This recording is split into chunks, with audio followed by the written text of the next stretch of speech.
Hi friends, எப்படி இருக்கீங்க? நல்லா இருக்கீங்களா? எல்லோரும் சாப்பிட வாங்க. என் பொண்ணு இன்னைக்கு காலேஜ் போகலை, என்னன்னு தெரில, முடியலைம்மா, வயிறு வலிக்குதுன்னா சரி இருமா அப்படின்னு சொல்லிட்டேன். ஆனால் அவர் வயிறு வலியிலையே என்ன பண்ண தெரியுமா, கொஞ்சம் சாப்பாடு, பருப்பு டால், ரசம் இதெல்லாம் செஞ்சுட்டான். இன்றைக்கி ஃபார்ம் ஃபில்லப் பண்ண வந்தாங்க ஓட்டை ஐடிக்கு. அதனால நான் அங்கே போயிட்டேன், எல்லாத்தையும் ஐடி ப்ரூஃப்லாம் எடுத்துகிட்டு.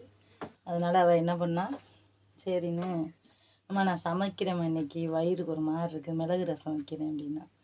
சரிம்மா வை அப்படின்னு சொன்னேன். சரின்னு இங்கே பாருங்க, அழகாக சோறு ஆக்கிட்டேன். இப்போ நான் சாப்பிட போகிறேன். இப்போ தான் வந்தேன், சாப்பிட போகிறேன். சோறு நல்லா கரெக்டாக வடிச்சிருக்கா,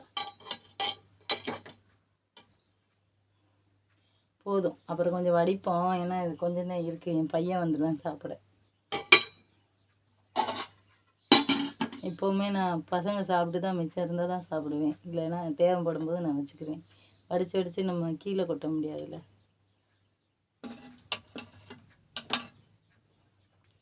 பருப்பு டால் எனக்கு இதை போட்டு பிணைஞ்சு சாப்பிட தான் ரொம்ப பிடிக்கும். இதை கொஞ்சம் நெய் விட்டு பிணைஞ்சு சாப்பிட்டோம்னா சூப்பராக இருக்கும். குழந்தைங்களுக்கு பருப்பு நீங்கள் வச்சு ஊட்டி பாருங்கள், அவ்வளோ சூப்பராக இருக்கும். பசங்க வேணும்னு சாப்பிடுவாங்க. பருப்பு டாலில் கண்டிப்பாக ஜீரக பவுட்ரு சேருங்க.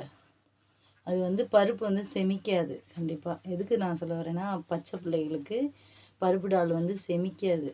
நீங்கள் இதில் 2 ஜீரக பவுட்ரு போட்டு இந்த டால் செஞ்சு குழந்தைக்கு ஊட்டினீங்கன்னா ஜீரணமாயிரும், குழந்தைங்க நல்லா சாப்பிடுவாங்க. கொஞ்சம் சாப்பாடு கொடுத்துட்டு இந்த உட்வாஸ் இருந்தால் கொடுங்க, இல்லைன்னா கிரேஃப் வாட்டர் ஊற்றிடுங்க பருப்பு டால் வச்சு. சரிங்களா? பிடிச்சிருந்தா லைக் பண்ணுங்கள். நான் இதில் ரசம் இதை பட்டு சாப்பிட்டுட்டு ரசம் ஊற்றி சாப்பிடுவேன். ஓகே, பாய் பாய்.